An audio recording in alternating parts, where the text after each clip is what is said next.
esforço do juiz, né, do Celso Celidoni, do procurador-geral e, obviamente, do nosso ministro revisor, mas quando se fala em comando, e especificamente num caso que teria ocorrido na base de Santa Maria, está falando do comandante, não está falando de outra pessoa. Aliás, essa é a jurisprudência hoje do STF, que está processando meio mundo nesse país aqui porque falou mal do STF. Eu nem concordo com isso, mas é o que está acontecendo no Brasil hoje. As pessoas falam mal do STF numa conversa de bar ali e vão sendo processadas com a Polícia Federal dentro das suas casas aí e sendo presas sem nem saber, e os advogados não terem acesso absolutamente nada. Tem a jurisprudência do país que contraria um pouco isso daí. E a outra coisa... Nesse caso, Vossa Excelência vai me dar a palavra, tenho certeza, que não, esse exemplo não deve ser utilizado para o voto de Vossa Excelência. Não, meu voto não citou. Vossa Excelência tem conhecimento suficiente e, acima disso, para utilizar esse argumento aí. Então, por favor, esse argumento eu acho que não se deve ser utilizado aqui no tribunal e nem em outras hipóteses.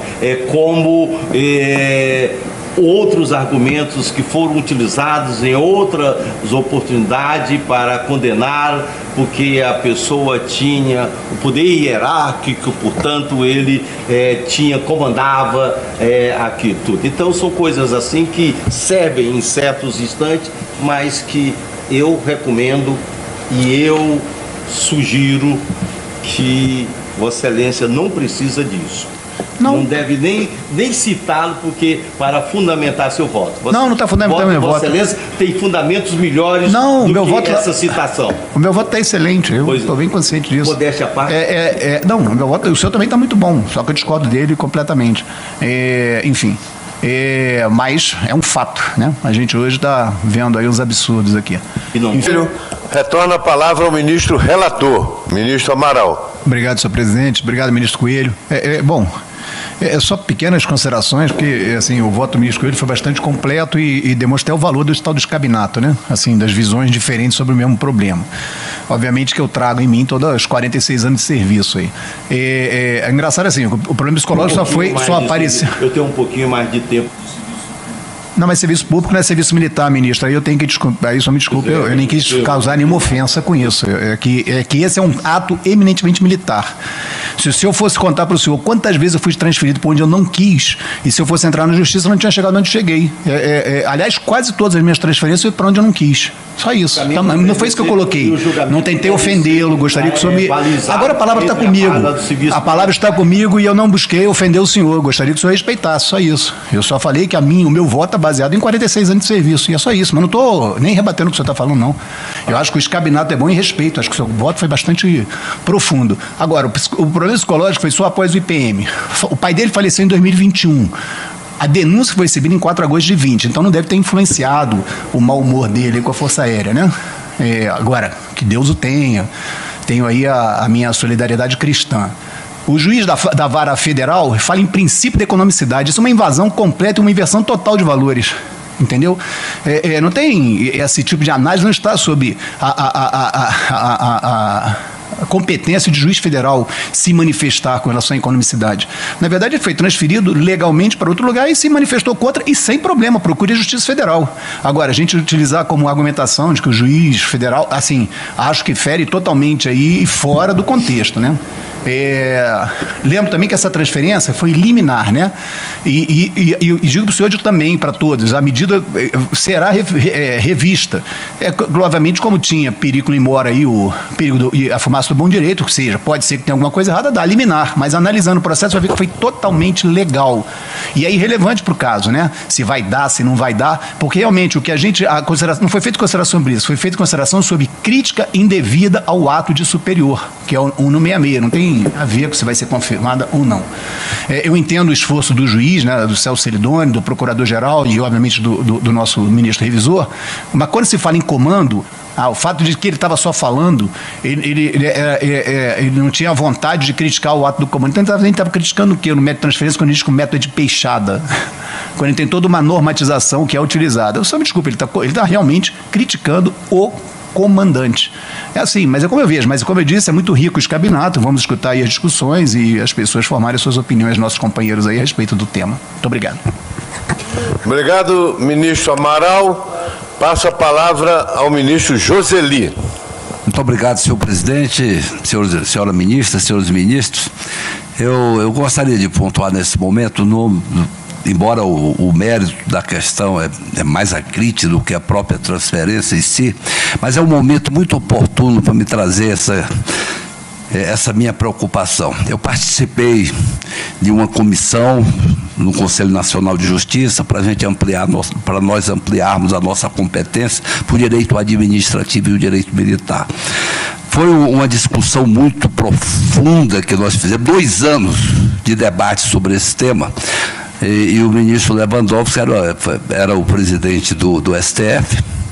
E nessa comissão estivemos como presente a ministra Tereza, que hoje é ministra do STJ, e o ministro Lélio Bentes, que hoje é ministro do TST. Um dos problemas sérios que nós temos na Justiça Federal é o direito administrativo. E nós queremos o direito administrativo e o direito militar. Especialmente no direito administrativo, trata principalmente na área do ensino, que o ministro Amaral conhece muito bem, como o ministro Puntel, e trata também que nós temos muitos problemas na administração militar, é o problema das transferências, né? Nós tínhamos um exemplo naquele ano, naquele momento, foi extinto um parque de material em Recife e um engenheiro que especificamente só tinha aquela área para exercer sua função, entrou na justiça para não ser transferido. E teve que desviar a discussão e o juiz dá. Nas discussões foi interessante que uma desembargadora ficou até um pouco irritada comigo, porque ela falou, mas ministro, o senhor acha que nós não conhecemos, não entendemos do direito para decidir? Eu falei, olha, a senhora nunca estudou essa matéria, como que a senhora vai saber? Nunca a senhora estudou o direito militar. Então o que é que o juiz faz? É muito mais fácil ele dar uma liminar e sentar em cima do processo, que acontece, eu falei para essa desembargadora, e depois, então, de anos de muita insistência da aeronáutica em cima, é que ele vai realmente no mérito e tal. Então, eu falei na segunda-feira, tive a oportunidade de conversar com esses 2 ministros, a Tereza e o ministro Lélio Bentes, que eu ia voltar a esse assunto, porque a PEC está pronta para que nós possamos dar entrada. Ficamos esperando que o Conselho Nacional de Justiça levasse ao Congresso, não levou, nós vamos levar pelo Executivo. Falei isso com o Lélio Bentes. Nós temos uma dificuldade que é a JUF, né? A Associação dos Juízes Federais, realmente, elas, como são associações corporativas, elas entendem que perder poder não pode, porque perder competência é perder poder. Então, eu queria apenas trazer esse assunto. Então, sobre essa matéria, é um problema que as forças têm sentido profundamente. Eu já adianto meu voto, eu vou votar com o ministro Amaral, com todas as vênias ao ministro Coelho. Muito obrigado. Obrigado, ministro Joseli. Passa a palavra ao ministro Puntel. Eu não tenho dúvida que houve uma crítica ostensiva ao comandante. Houve uma crítica ostensiva aos superiores e seus atos. Isso é quebra de disciplina, quebra da hierarquia. Isso, nessa corte, nós não podemos condescender com esse tipo de quebra de hierarquia e de disciplina, que ostensivamente esse sargento publicou suas críticas aos seus superiores. De maneira nenhuma, essa corte pode permitir a quebra da hierarquia e a quebra da disciplina. De maneira que eu já vou adiantar meu voto junto com o nobre ministro Brigadeiro Amaral. Obrigado, ministro Puntel. Passo a palavra ao ministro Carvalho.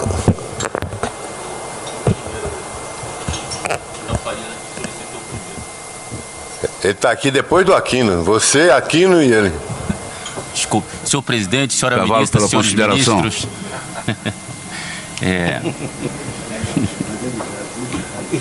Eu vou fazer algumas... Ele viu a atividade, né? Na hora. Estamos falando disso? A disciplina é muito arraigada entre nós militares, decano. Ele viu o ministro, oficial geral mais antigo, ministro mais antigo. Como é que eu vou falar de atividade e hierarquia aqui, fazendo logo isso? Não é? Fiquei até vermelho agora, hein, decano? Tem o mesmo peso, mas aí é outra coisa. Mas com a aquiescência de Vossas Excelências, eu gostaria de fazer algumas considerações a respeito do tema movimentações, porque foi um assunto que eu me debati e trabalhei nos últimos anos. Para os senhores terem uma ideia, o Exército, estou falando do Exército, tem uma média de 15 a 18 mil movimentações anuais. E há todo um planejamento para isso. E é claro que vários militares se sentem, vamos dizer assim, não tão bem aquinhoados com os seus destinos. Mas a Força, e acredito que a Aeronáutica e a Marinha têm os mesmos dispositivos, ela permite ao militar manejar requerimentos, reconsiderações de ato, expondo os motivos, a fim de que a Força, analisando, possa reverter a sua decisão. Isso é extremamente importante. E também hoje nós temos um cenário diferente. Militares, casais de militares. E nós temos que movimentar estas duplas.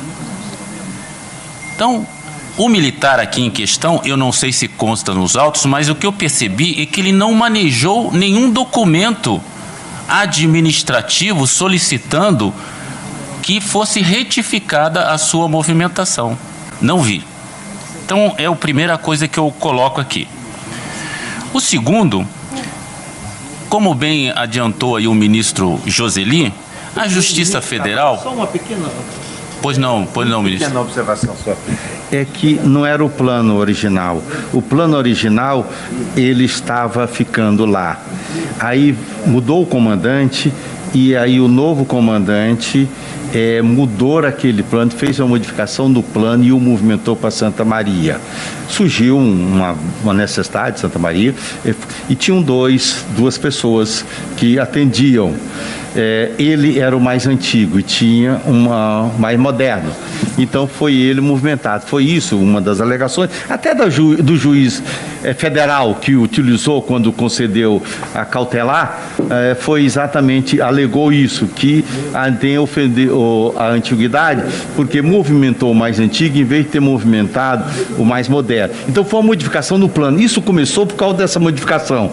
Isso tudo foi isso, porque se a modificação do plano não fosse essa, tá, não tivesse acontecido, não tinha problema, é lógico. E também, se tivesse movimentado mais moderno e não o mais antigo, que no caso era ele, também não teria, é lógico. Mas são essas coisas. Então, não é o plano, não é que ele tivesse sido dentro do plano original estabelecido, ele tivesse ido, vamos dizer, para Curitiba, por exemplo, né? E aí ele dissesse não, aí pedisse para modificar, em vez de Curitiba, ele, como Sua Excelência mesmo sabe, parece que apresentam 5 opções, né, no plano de movimentação, quando tem 3. Então, no Exército eu não sei quantas, se são 5 ou 3. Então, apresento essas opções. Se ele tivesse, talvez... Na última, ele pediu, será que tudo? Mas não foi isso. É que ele foi atendido, não movimentar. E aí veio a modificação no plano e movimentando para Santa Maria. Foi isso a complicação toda. E foi por causa disso que o juiz da Vara Federal deu. Quer dizer, conhecendo ou não conhecendo vamos dizer... a estrutura, a forma de movimentação, ele concedeu e ainda alegou hierarquia hierarquia, dizendo que não foi respeitada a hierarquia, o mais antigo foi movimentado, não o mais moderno. Só isso. Ministro Decano, eu agradeço as considerações do senhor e parto delas para a minha segunda ideia. Certo. Por quê? A Justiça Federal, e como bem frisou o eminente ministro Joseli, dos objetivos da Justiça Militar também é abarcar os fatos e atos administrativos. Eu não sei, porque eu não tive acesso a este processo, mas pela celeridade, eu não sei se o juízo federal aqui ouviu a Força. ele decidiu com base nos argumentos do querelante, que entrou, e depois ele vai ouvir a força. Então, nós não sabemos se esses dados sobre os quais o juízo trabalhou, se eles realmente se coadunam com a realidade. É o primeiro ponto que eu coloco. Então, agora ele vai ouvir a força vai colocar os argumentos, e a gente não sabe se realmente tudo que está no processo... Ouviu? Então, ouviu a força e decidiu ouvindo a força. Muito bem. A força, quando vai movimentar, agora eu vou tratar do Exército. Os militares elencam suas prioridades. Pode ser 3, 5, 10. Mas não significa que as movimentações ficarão adstritas a essas prioridades. A força pode movimentar para outra guarnição que não conste das prioridades do militar. Porque é interesse do serviço. É assim que nós trabalhamos. E eu não sei também, como coloquei, se ele manejou requerimentos e também ele colocar que problemas de ordem particular, se nós pegarmos centenas, milhares de militares que são movimentados e eles colocarem seus problemas de ordem pessoal, publicarem, ficará um pouco complicada a administração militar. E indo ao teor do artigo 166, que é publicar é tornar público. Se 2, 3, 4, 10 pessoas têm ciência, já se tornou público. E segundo, criticar ato de seu superior hierárquico. Não tem nada escrito que é o superior imediato.